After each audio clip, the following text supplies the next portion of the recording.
చేపల వేటకు వెళ్లి కాలువలో పడి మామ అల్లుడు ఇద్దరు మృతి చెందిన ఘటన సిద్దిపేట జిల్లాలో చోటు చేసుకుంది.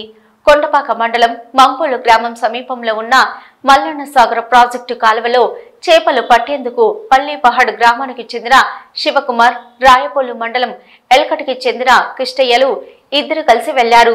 కాలువలో చేపలు పడుతున్న క్రమంలో లోతులోకి వెళ్లి నీటిలో మునిగి ఇద్దరు చనిపోయారు.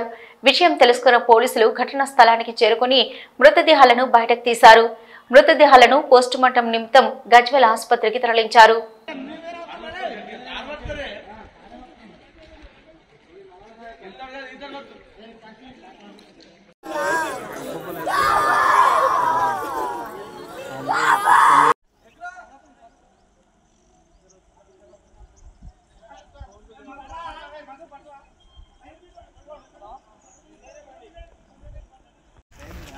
దాంట్లో పెడుతున్నా నేనేం వాళ్ళకు కూడా ఏం చెప్తలే నేను.